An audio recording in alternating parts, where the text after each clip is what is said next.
तो हेलो साथियों, नमस्कार। स्वागत है आपका अपने चैनल सक्सेस जंक्शन एक कदम सफलता की ओर में। और हम लेकर के आ गए हैं आपके लिए एमपी पटवारी परीक्षा 2023 28 मार्च 2023 सेकेंड शिफ्ट का एग्जाम एनालिसिस। बहुत सारे प्रश्न Hindi, English, math, reasoning, GK, management, computer के बहुत सारे प्रश्न हमको मिल गए हैं। हर एक प्रश्न के बारे में डिटेल में आपको जानकारी देते हुए आगे बढ़ेंगे।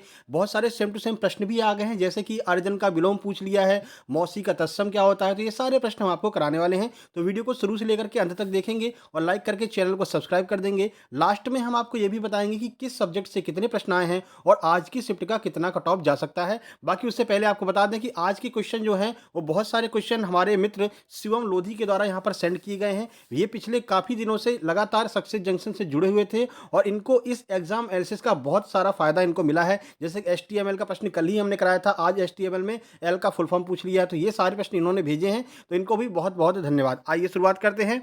आपको भी जो भी प्रश्न आपको याद रहे इस नंबर पर 7052547003 पर आपको सेंड कर देना है, ठीक है। तो चलिए शुरुआत करते हैं। आइए देखते हैं आज का पहला प्रश्न क्या है। तो माता सती के गले का हार कहां पर गिरा था, यह प्रश्न पूछा गया है। सतनाम मैहर लगातार न्यूज में बना हुआ है और पिछले कई शिफ्ट का एनालिसिस हमने कराया है। सतना मैहर के बारे में हमने आपको बहुत सारी चीजें बता दी हैं, ठीक है। तो सतना में जो है माता सती का गले का हार वहां पर गिरा था और यहीं पर मैहर माता मंदिर भी स्थित है। इसी वजह से गले के हार को गिरने की वजह से मैहर माता मंदिर जो है यहाँ पर बना है, ठीक है। चलिए कुछ जानकारी आपको देते हैं। तो मध्य प्रदेश के सतना जिले में मंदिर है जहाँ पर देवी सती का हार गिरा था। यह मैहर माता मंदिर के नाम से प्रसिद्ध हो गया था हार गिरने की वजह से, ठीक है। बाकी आगे ये प्रश्न बन सकता है कि जो मैहर माता का मंदिर है किस पर्वत पर है। तो त्रिचूट नामक पर्वत पर स्थित है ये मंदिर। ये जरूर आप याद रखिए, आगे आपके एग्जाम में यह प्रश्न बन सकता है। चलिए आगे बढ़ते हैं। अगला प्रश्न आया था, लता मंगेशकर को गिनीज बुक अवार्ड से कब सम्मानित किया गया था। तो 1974 में जो है इनको सम्मानित किया गया था ज़्यादा गाना गाने की वजह से। चलिए पूरी आपको जानकारी देते हैं इस प्रश्न के बारे में और अन्य जो अवार्ड उनको मिले हैं, जो प्रश्न पूछे जा सकते हैं आपके एग्जाम में, उनके बारे में भी आपको बता देते हैं। तो साल 1974 में भारतीय संगीत के इतिहास में सबसे ज़्यादा गाने रिकॉर्ड करने पर लता मंगेशकर का नाम Guinness book of world record में शामिल किया गया था, ठीक है। लता मंगेशकर को साल 2001 में देश का सर्वोच्च पुरस्कार भारत रत्न से भी इनको नवाजा गया है। तो ये प्रश्न आगे की शिफ्ट में बनेगा कि लता मंगेशकर जी को कब भारत रत्न दिया गया। तो 2001 में इनको भारत रत्न जो है दिया गया था, ठीक है। चलिए आगे बढ़ते हैं। अगला प्रश्न देखते हैं।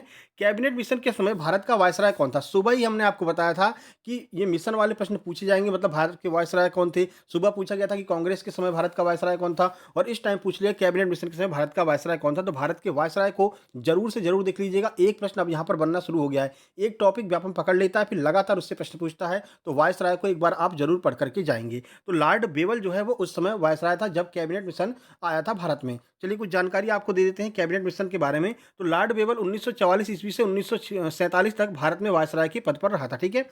और जब कैबिनेट मिशन भारत आया था तो कांग्रेस के अध्यक्ष कौन थे ये भी पूछा जा सकता है। तो मौलाना अबुल कलाम आजाद जो है वो उस समय कांग्रेस के अध्यक्ष थे, ठीक है। चलिए कैबिनेट मिशन के समय जो है ब्रिटेन में किसकी सरकार थी ये पूछा जाएगा। तो कैबिनेट मिशन एटली सरकार, ब्रिटिश के प्रधानमंत्री कौन थे, एटली थे, ठीक है, द्वारा भारत भेजा गया था। एक उच्च स्तरीय मिशन था जो मार्च 1946 में भारत आया था, ठीक है। मिशन में 3 ब्रिटिश कैबिनेट सदस्य थे। कौन कौन से थे। तो पैंथिक लॉरेंस, स्टैफर्ड क्रिप्स और एवी अलेक्जेंडर। इन तीनों के नाम भी आपको याद रखना है क्योंकि इनसे भी प्रश्न बन सकता है। देखिए हम ना केवल आपको प्रश्न बताते हैं, प्रश्न के साथ में आंसर बताएंगे, उनसे आगे क्या प्रश्न बन सकते हैं उसकी भी जानकारी हम आपको देते हैं। इतना मेहनत आपके लिए कर रहे हैं तो आपको एक लाइक करना तो बनता है मेरे भाई। वीडियो को लाइक जरूर कर दीजिएगा। और आपको बता दें कंप्यूटर वाले जो प्रश्न हैं जो 15 मार्च से 27 मार्च तक लगातार कंप्यूटर के प्रश्न पूछे गए हैं, उसकी ऑलरेडी हमने एक वीडियो बना दी है। 15 से 18 मिनट की वीडियो है, ठीक है। जैसे ये वीडियो समाप्त होगी ना तो इसी स्क्रीन पर वो वीडियो आपको दिख जाएगी। उस पर क्लिक करके वो सारे प्रश्न देख लीजिए क्योंकि कंप्यूटर में सेम टू सेम वही प्रश्न बार बार रिपीट हो रहे हैं, ठीक है।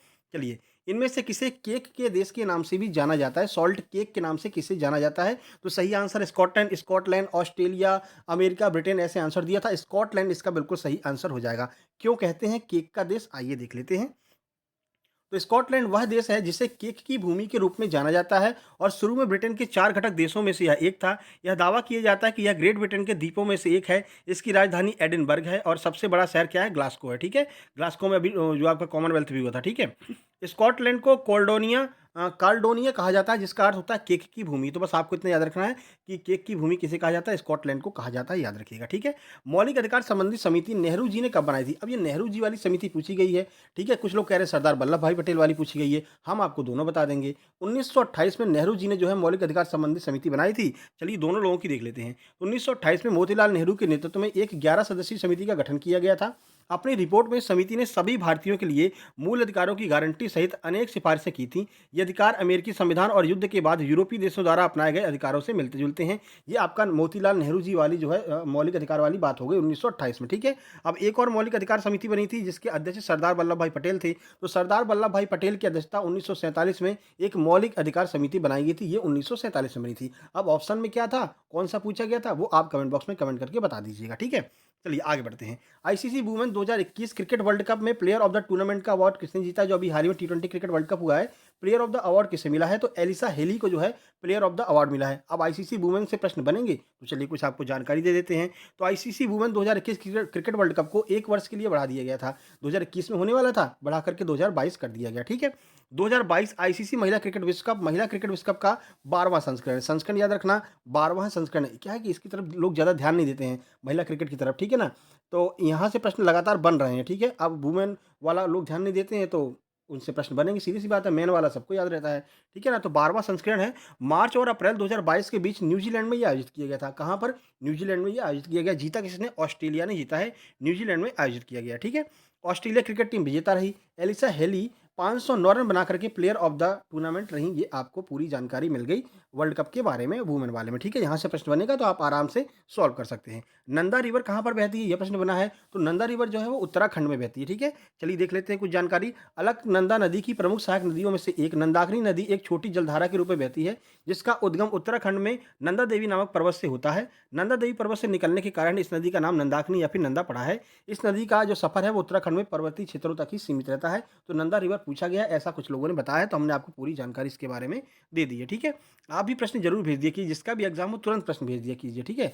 भोपाल में स्थित घुड़सवार एकेडमी की स्थापना कब की गई? तो 2007 में भोपाल में जो घुड़सवारी एकेडमी है उसकी स्थापना की गई, ठीक है। देखिए, तो मध्य प्रदेश राज्य घुड़सवारी अकादमी की स्थापना 2007 में की गई थी। यह भोपाल मध्य प्रदेश में स्थित है। एकेडमी वाली हमने प्रीवियस वाली वीडियो में जो हमने एकेडमी के बारे में पूरी आपको जानकारी, एक लिस्ट ही प्रोवाइड कर दी। किसी प्रश्न में एकेडमी के बारे में पूछा गया था तो प्रीवियस वाली वीडियो, आज सुबह वाली वीडियो जरूर देख लेना, ठीक है। चलिए आगे बढ़ते हैं। मध्य प्रदेश में अभी हाल ही में साक्षरता दर में किस मध्य प्रदेश ने अभी हाल ही में साक्षरता दर में किसे पीछे छोड़ा है? तो मध्य प्रदेश झारखंड को पीछे छोड़ करके आ गया है, ठीक है। झारखंड को अभी हाल ही में मध्य प्रदेश ने पीछे छोड़ा है साक्षरता दर में। चलिए देखते हैं। तो सबसे ज़्यादा साक्षरता दर किसकी है? जबलपुर की है। साक्षरता दर के बारे में ऑलरेडी हम बहुत सारी चीज़ें आपको प्रीवियस एग्जाम एनालिसिस में बता चुके हैं। परसों वाली वीडियो में शायद हमने पूरा बताया था आपको। तो हर एक वीडियो आपको देखनी है। देखिए सेम टू सेम प्रश्न रिपीट हो रहे हैं, ठीक है। ये पूरी जानकारी हम आपको दे चुके हैं ना। तो जबलपुर सबसे ज़्यादा साक्षर है, 81% कुछ इसकी साक्षरता है। सबसे कम कौन है? तो अलीराजपुर सबसे कम है। 15 मार्च से लेकर के आज तक की सारी वीडियो देख लीजिए, आपके लिए बहुत फायदेमंद होगा। एक बार मैं फिर से बोल रहा हूँ, आगे जिसका भी पेपर है वो सारी वीडियो एनालिसिस देख लीजिए। पूरी आपको डिटेल में हमने हर एक प्रश्न के बारे में जानकारी दी है और वही प्रश्न से संबंधित प्रश्न जो हैं वो आपके बन रहे हैं, ठीक है। चलिए, प्रधानमंत्री समिति में नया पद कौन सा जोड़ा गया है? ऐसा कुछ प्रश्न आया था, तो सीईओ का पद जो है वो नया पद यहाँ पर जोड़ा गया है। डागर बंधु से संबंधित प्रश्न आया था कि डागर बंधु किससे संबंधित हैं? तो ध्रुपद गायक हैं डागर बंधु। देख लीजिए वो डागर बंधु कौन है? तो उस्ताद रहीम फ़हीमुद्दीन डागर हैं। उस्ताद रहीम फ़हीमुद्दीन जो डागर हैं वो भारत के प्रसिद्ध ध्रुपद गायक हैं।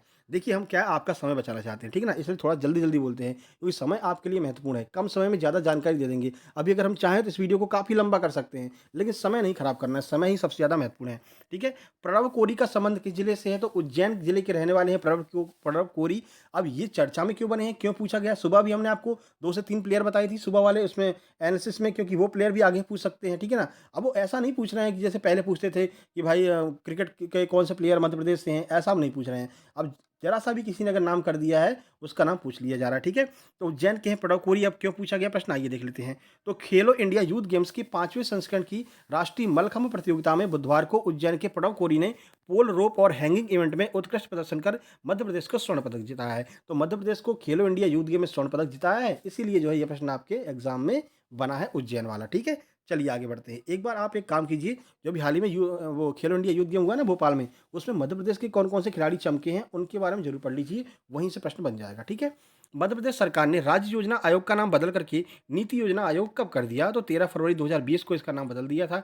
ठीक है, तो देखिए प्रदेश में 24 अक्टूबर 1972 को राज्य योजना आयोग का गठन किया गया। कब? 24 अक्टूबर 1972 को पूछा जा सकता है। ठीक है, 21 सितंबर 2007 को मध्य प्रदेश सरकार ने इस आयोग का दर्जा देते हुए राज्य योजना आयोग बना दिया। स्थापना 1972, 2007 में इसको राज्य योजना आयोग का दर्जा दे दिया गया।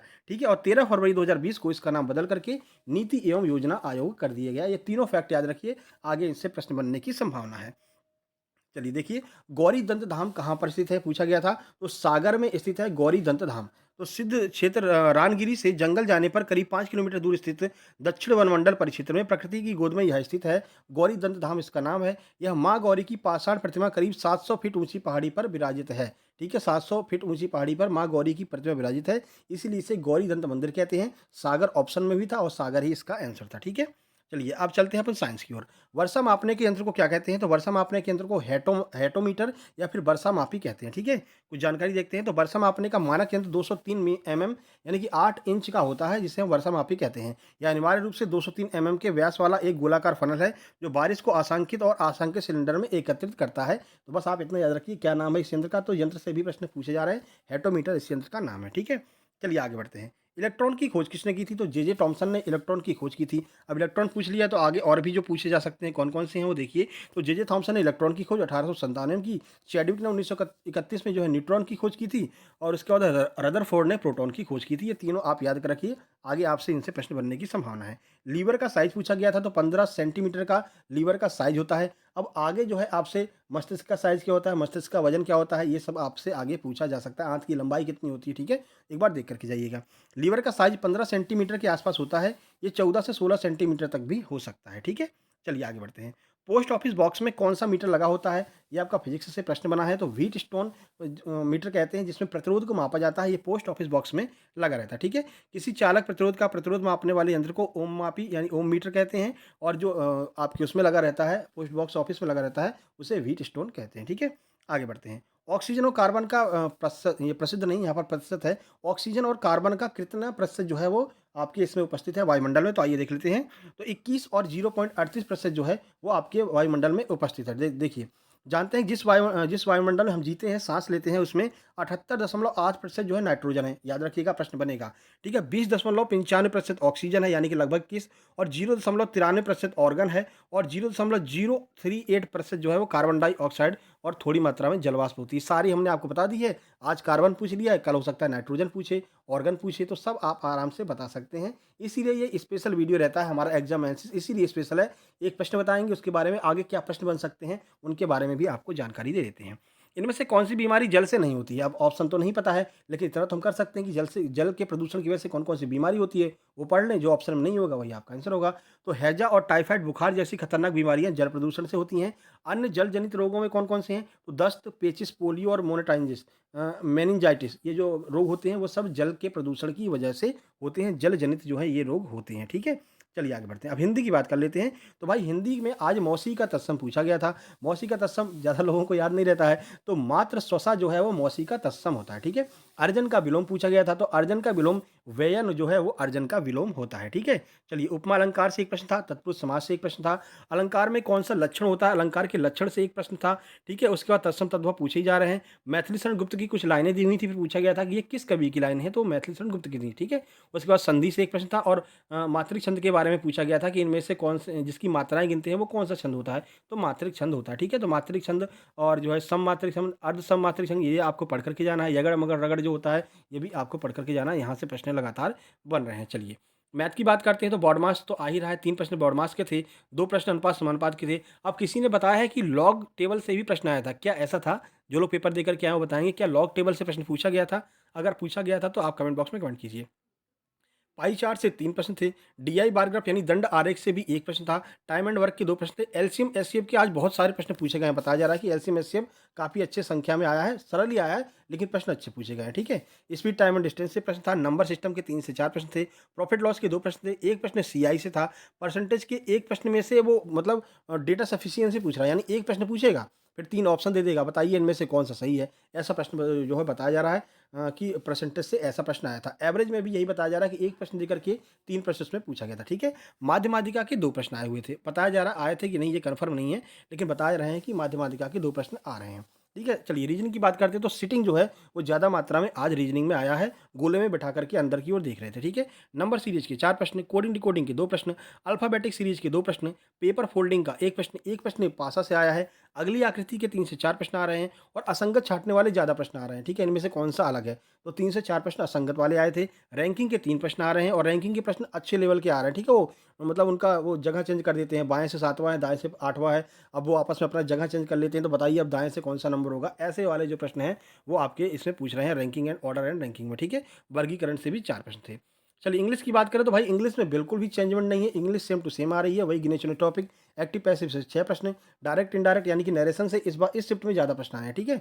इडियम्स फ्रेज के 4 प्रश्न, कुछ प्रश्न टेंस से भी 1-2 आ रहे हैं, पैराजंबल से 4 प्रश्न, अरेंजमेंट वाले प्रश्न आ रहे हैं, पीक्यूआरएस वाले, ठीक है, और मिसस्पेल्ड के भी 2 प्रश्न आ रहे हैं। प्रबंधन की बात करते हैं तो प्रबंधन पे जो सबसे ज़्यादा आ रहा है तो वो आपके दिमाग के ऊपर आ रहा है कि मतलब केस वगैरह दे रहे हैं, केस स्टडी, फिर बता रहे हैं कि बताइए आप अगर होंगे तो क्या करेंगे? ऐसा प्रश्न आ रहा है, उसकी हम वीडियो बहुत जल्द लेकर के आने वाले हैं, कल शाम तक हम तैयार कर लेंगे। क्या है बड़े-बड़े प्रश्न होते हैं और बच्चों को याद भी नहीं रहते हैं, तो बहुत ज़्यादा डाटा कलेक्ट करना पड़ता है हर जगह से, तब हम प्रश्न बना पाते हैं, ठीक है। तो देखिए, फियोल ने प्रबंधन के कितने भेद बताए हैं? यह प्रश्न आज आया था। स्थापना वर्ष वित्तीय संस्थानों का स्थापना वर्ष फिर से पूछा गया, सुबह ही पूछा गया था। डिमांड और सप्लाई से एक प्रश्न आ रहा है, बिजनेस से कुछ प्रश्न आ रहे हैं, विपणन से 2 प्रश्न, लेखांकन के 2 प्रश्न, मार्केटिंग से 1-2 प्रश्न, संगठन से प्रश्न आ रहे हैं और केस स्टडी के ज़्यादा प्रश्न आ रहे हैं। तो केस स्टडी वाली वीडियो कल शाम तक आ जाएगी, थोड़ा-सा बनाने में उसमें ज़्यादा टाइम लग रहा है। इसके लिए बस आप चैनल को सब्सक्राइब कर लेंगे और नोटिफ़िकेशन बेल ज़रूर दबा लेंगे कि जैसे ही वो वीडियो आए, वो आपके पास पे पहुँच सके, ठीक है? और आगे जो भी एग्ज़ाम होने वाला है, वन रक्षक है, आपका जेल प्रहरी है, आपका डीजे है, उसके बाद में आप आगे बढ़ेंगे तो आपका और भी जो भी एग्ज़ाम आएँगे, उन सब का हम एग्ज़ाम एनालिसिस, एमपीएसआई वगैरह का सबसे पहले ऐसे ही लेकर के आते रहेंगे, ठीक है? तो सब्सक्राइब ज़रूर कर लेंगे।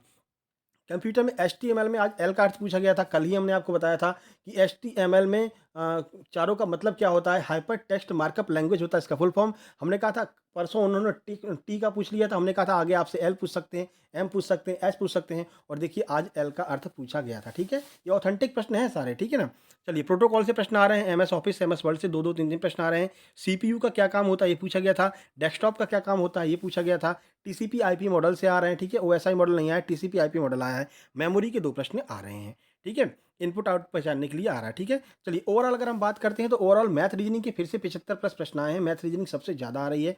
हिंदी के 22-23 प्रश्न आ रहे हैं। जीके और साइंस के मिलाकर के 40 से 42 प्रश्न जीके और साइंस के आ रहे हैं, ठीक है?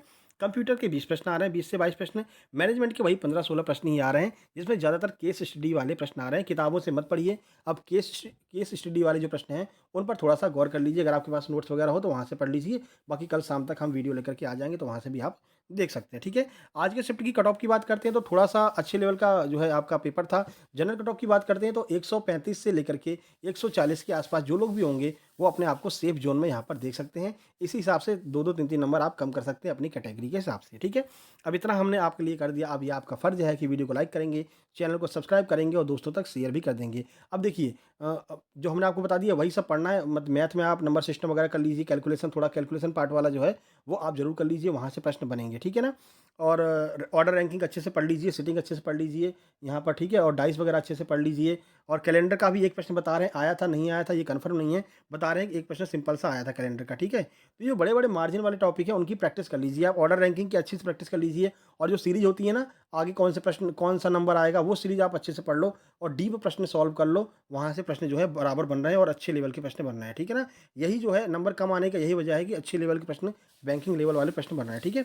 बाकी आपका एग्ज़ाम आगे जब भी हो, आप अपना जो प्रश्न होंगे, जो भी प्रश्न होंगे, तुरंत व्हाट्सएप नंबर 7052547003 पर सेंड कर देंगे, जिससे कि आपका नाम भी जो है, जैसे आज हमारे भाई शिवम लोधी जी ने प्रश्न भेजे हैं, बहुत-बहुत धन्यवाद आपका। ऐसे ही आपका नाम भी लिया जाएगा, ठीक है? अब आपकी स्क्रीन पर वो वीडियो दिखने लगी होगी जिसमें हमने 15 मार्च से लेकर के 27 मार्च तक के सारे कंप्यूटर के प्रश्न लिखे हैं और उनको पूरा समझाया है। तो उस वीडियो पे क्लिक करके उस वीडियो को ज़रूर देख लीजिए। आपको आराम से 20-22 नंबर लाने में वो वीडियो बहुत ज़्यादा मदद करने वाली है, ठीक है? बाकी जल्द ही मिलते हैं एक नई वीडियो में कल सुबह एग्ज़ाम एनालिसिस सबसे पहले। तब तक के लिए नमस्कार, धन्यवाद।